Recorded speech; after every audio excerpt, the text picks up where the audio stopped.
Berikut ini isi sebuah ungkapan tentang negeri yang dianugerahi Tuhan sumber daya alam yang sangat luar biasa. Satu, kita booming minyak di tahun 70-an. Pada saat itu, ternyata rakyat dan negara nggak dapat apa-apa. Malah anehnya, Pertamina hampir bangkrut. Pertanyaan berikutnya, kemana duitnya? Berikutnya adalah di tahun 80-an, kita booming kayu. Yang kemudian hutan Sumatera dan Kalimantan dibabat habis, dijual oleh oligarki rakus. Rakyat dan negara juga nggak dapat apa-apa. Pertanyaan berikutnya, pada kemana sesungguhnya duitnya? Yang ada hanya lingkungan hancur. Dan kalau hujan sedikit aja, langsung banjir, tanah longsor. Berikutnya adalah di tahun 2000-an. Kita booming lagi, mineral, batu bara, dan lain sebagainya. Negara dan rakyat juga nggak dapat duit apa-apa. Kecuali lingkungan jadi hancur di semua daerah. Dan yang lebih nggak masuk akal lagi, 95% eksportirnya tidak punya NPWP alias tidak bayar pajak. Sungguh, sebetulnya Tuhan itu sudah kasih kita beberapa kali kesempatan atau rezeki besar.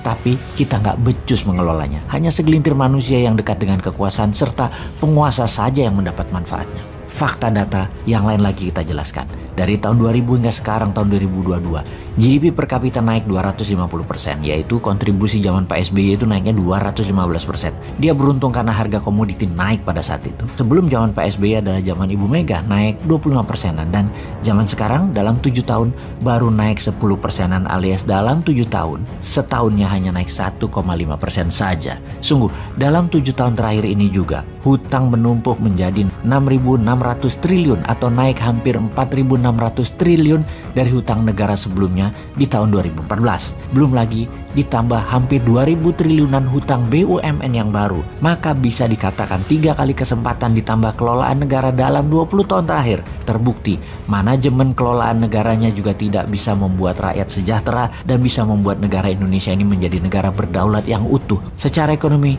hampir tidak ada kenaikan berarti. Hanya 10% dalam 10 tahun dipotong inflasi akumulasi 7 tahun. Ya minus lah negara Indonesia ini. Semua ini karena apa? Karena sistem bernegaranya kah? Karena sistem politiknya kah? Atau individu pemimpinnya? Atau orang-orang di sekelilingnya yang tidak mampu? Banyak memang sudah dilakukan. Infrastruktur benar dibangun. Namun BUMN yang membangun kok bangkrut? Sesungguhnya rakyat jadi dapat apa? Sama dengan 3 peristiwa besar yang telah berlalu. Boom minyak, boom kayu, boom tambang. Zong semua buat rakyatnya. Oke, kita bahas manajemen bernegara sekarang. Kita diskusikan soal subsidi BBM yang dicabut, di mana subsidi niatnya membantu namun ternyata membuat rakyat manja yang sudah kronis dimanja selama 40 tahun lebih akibat subsidi. Dan ternyata di sisi lain kita tidak dapat apa-apa juga setelah memanjakan rakyat tersebut. Lalu 1 tahun ini subsidi BBM dialihkan. Kita dapat sekitar 350 triliun yang digunakan untuk membangun jalan kereta api double track di seluruh Indonesia, namun belum menunjukkan berdampak pada percepatan pertumbuhan ekonomi juga. Terdapat fakta lain lagi, yaitu ternyata hutang negara juga meningkat tajam. Adakah solusinya, wahai kaum New Mind? Ya ada. Begini melihat masalah dan peluangnya. Kekuatan bangsa Indonesia salah satunya adalah kekuatan alam mineralnya. Baik yang ada di atas permukaan tanah yang kategorinya food atau rempah atau spice, juga yang ada di dalam tanah yang disebut mineral. Oleh karena itu kaum New Mind mempunyai roadmap. Di awalnya berupa inisiatif.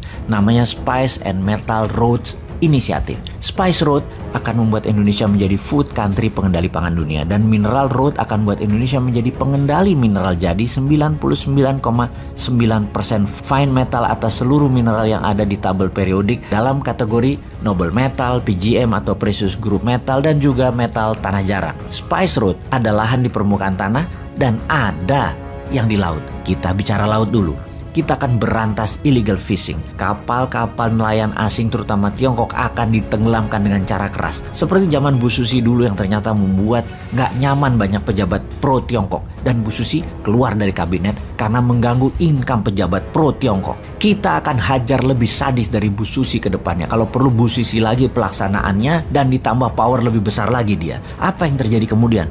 Pasti industri perikanan cold storage di Filipina, Malaysia, Thailand, Vietnam, dan RRC atau Tiongkok bakal kosong alias tutup.